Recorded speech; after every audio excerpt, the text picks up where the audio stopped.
He built a multi-million-dollar business from his bedroom, but in one night, it all collapsed. Who betrayed him, and why did his family stay silent?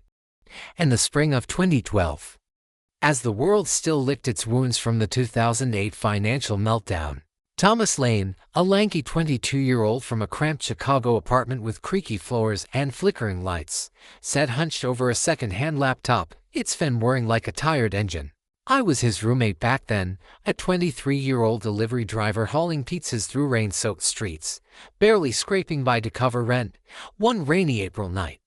He dragged me into his cluttered room, eyes wild with a mix of exhaustion and excitement, showing me a rough platform he called LearnSphere, a place where students could take courses from top professors without leaving home. People are tired of overpriced degrees, he said, his voice hoarse from too much coffee, scribbling notes on a napkin. The idea struck me hard. Colleges were slashing budgets, and online learning was buzzing on tech blogs. I dug into my savings, $2,000 from tips and late-night shifts, investing it all, my heart pounding with dreams of escaping my dead-end life. Thomas, with his unkempt hair and a stack of empty energy drink cans, worked 18-hour days, teaching himself server management from free YouTube tutorials, his fingers a blur on the keys.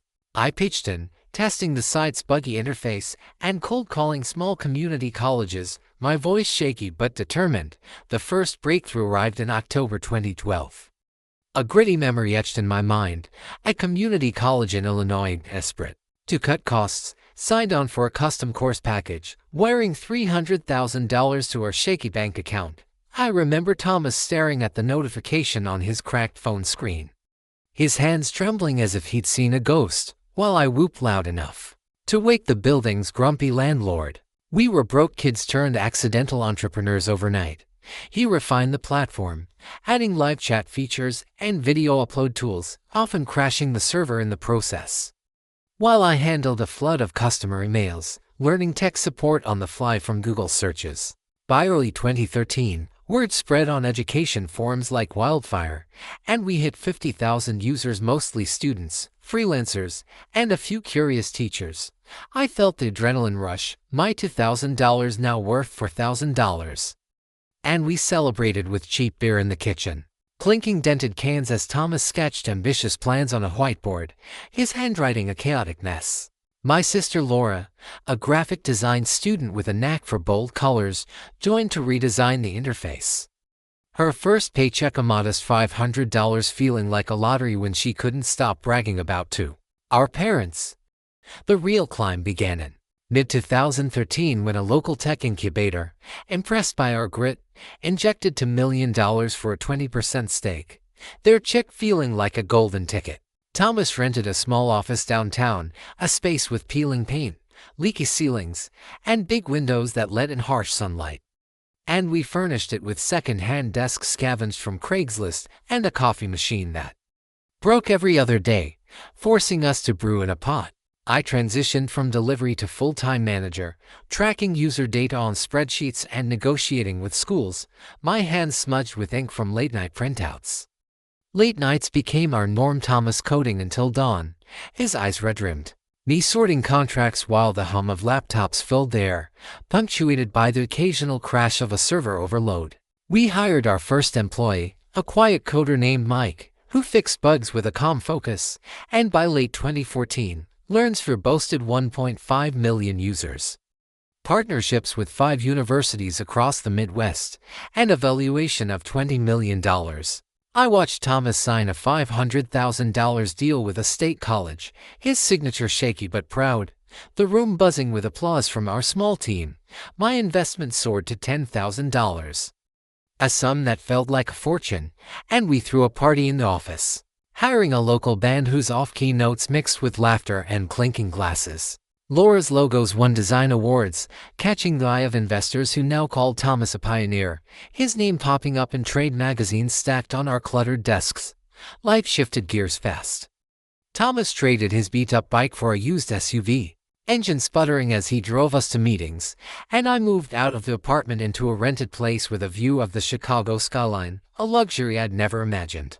My parents, struggling with mounting medical bills after Dad's back surgery, started asking pointed questions about my new job, but I dodged them, too swept up in the high-tech air. One evening, after a grueling pitch to a tech conference, where we landed a $200,000 sponsorship, we sat in the office, the city lights blinking below like a constellation.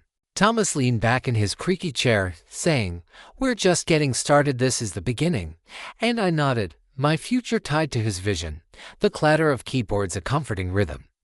But the next day, during a routine call with a client about course updates, my phone buzzed insistently, my mom again, her voice sharper, demanding to know why Thomas wasn't sharing the wealth to ease her burdens. I mumbled an excuse, hanging up with a knot in my stomach, her words lingering like a storm cloud. Could this success, forged in late nights and dreams, be unraveling before it even reached its peak?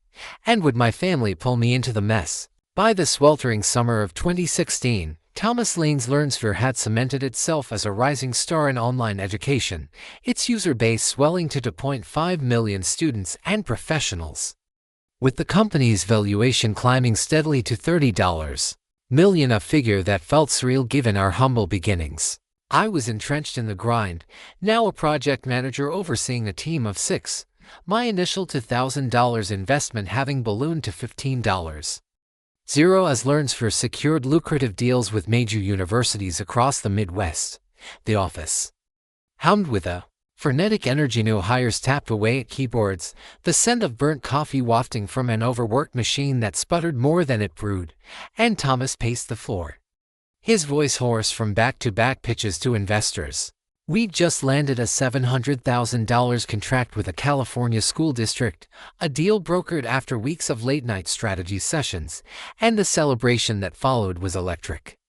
Takeout tacos piled high on a wobbly table, a playlist of old rock tunes blaring from a cracked speaker we'd salvaged from a thrift store, and Thomas raising a plastic cup in a toast to our unstoppable rise. I felt invincible, my future tethered to his vision, the clink of cups echoing in my ears. But a shadow was creeping in, one I couldn't shake. The trouble began with my family, a tension that had been simmering beneath the surface. One humid July evening, I drove to my parents' modest house on the outskirts of Chicago. They are thick with the smell of freshly cut grass and unspoken demands. Dinner started tense. Mom cornered me in the cramped kitchen, her hands twisting a faded dish towel, her eyes narrowing as she asked why Thomas hadn't sent money to cover Dad's mounting medical bills. His second back surgery left him hobbling. My sister Laura, now LearnSphere's lead designer, sat at the dining table, scrolling her phone with a scowl, muttering that her rising salary, now a respectable $60 a year, wasn't enough to sustain her new lifestyle of designer handbags and weekend getaways to Lake Michigan she couldn't truly afford. I tried to explain that Thomas's wealth wasn't mine to distribute, that his success was hard-earned, but their voices rose over the clatter of plates. Mom insisting he owed them for lifting him up from nothing, Laura hinting she deserved a bigger cut for her award-winning logos. The argument spiraled, Dad chiming in from the living room, his voice weak but firm, saying, "You boys owe us for all those years we supported you." The bitter taste lingered as I left. My car radio drowned out by the echo of their demands. Later that night, as I sat in my small apartment reviewing contracts, my phone lit up with a text from an unknown number, grainy photos of me leaving the office, timestamped from the past week, followed by a chilling message, "Tell Thomas to pay $250,000, or we leak his financial mess to the press."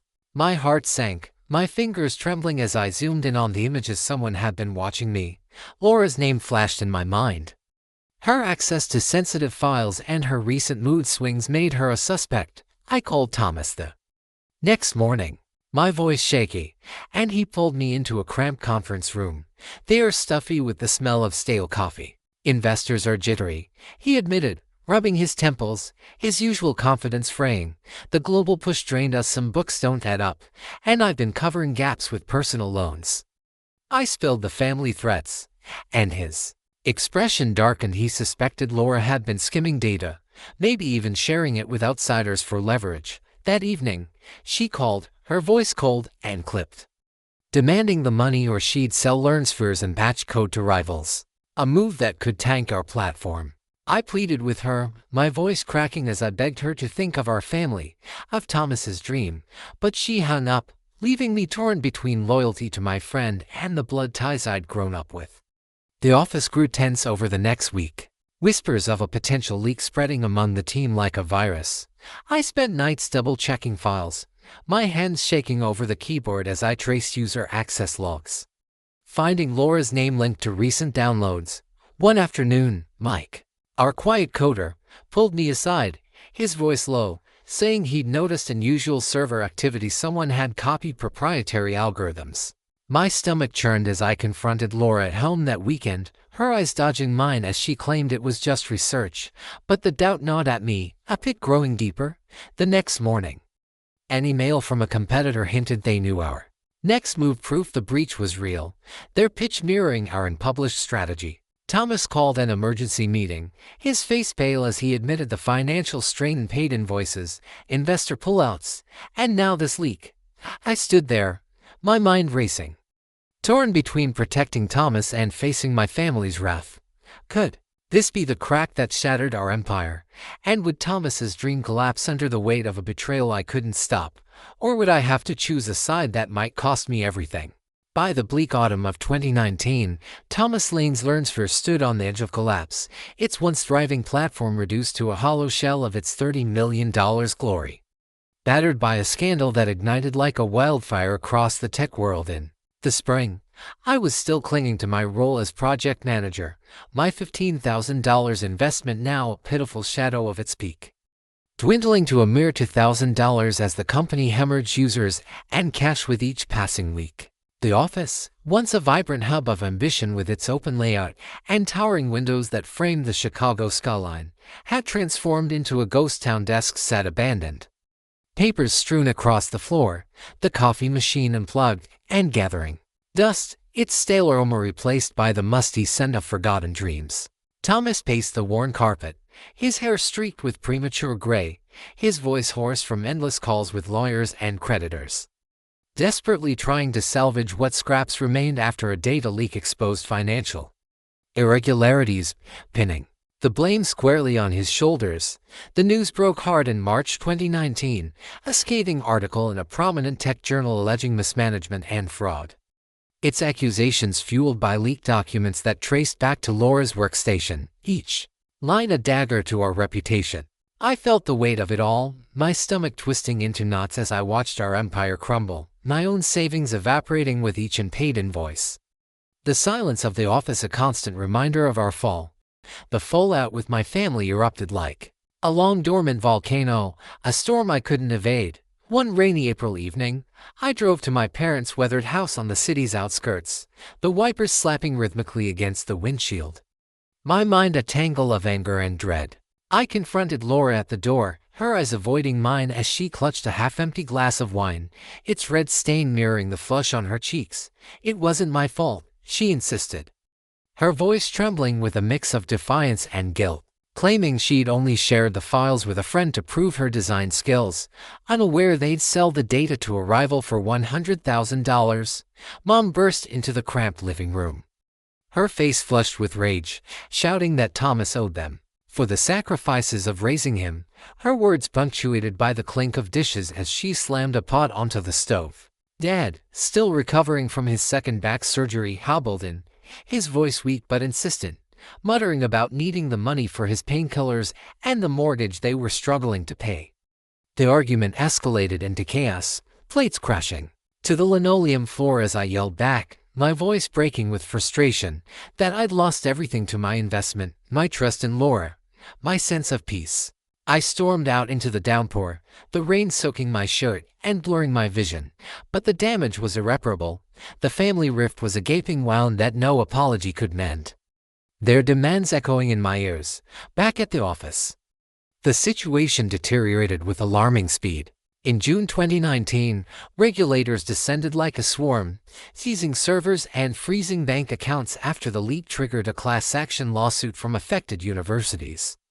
Their legal letters piling up on my desk, Thomas fought to clear his name, hiring a defense team that drained his personal savings, his once confident demeanor replaced by a haunted look as he pored over legal briefs late into the night. I stood by him, working 16-hour shifts to compile records and witness statements, my hands trembling as I sifted through data logs. And covering a chilling pattern, Laura's friend was a middleman for a competitor, paid to sabotage us, and her downloads had included proprietary algorithms worth millions. The truth hit me like a physical blow. My sister had betrayed us, not just for the cash, but to spite Thomas's success and reclaim some imagined family honor.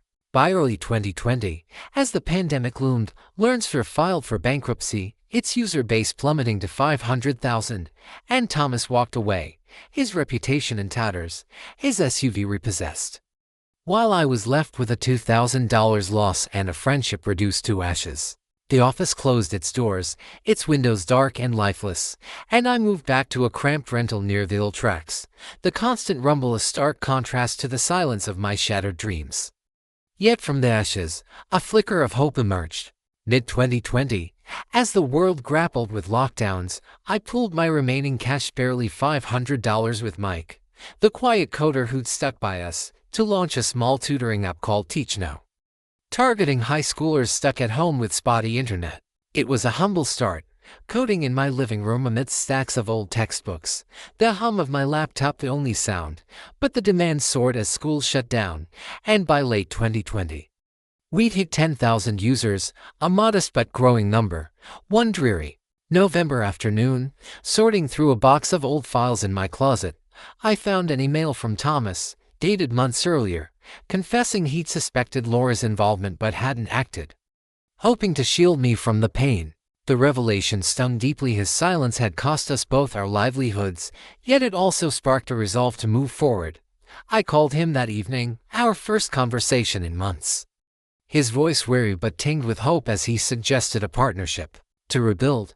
I hesitated, the sting of betrayal still raw, the image of Laura's evasive eyes flashing in my mind, but I saw a chance to rise again, to turn the pain into purpose. As I hung up, staring at the Chicago skyline from my tiny window, the city lights flickering like distant stars, I wondered, would I forgive Thomas and forge a new path together, or let the past define me, leaving him to face his ruin alone? While I carved my own way, the choice hanging heavy in the air,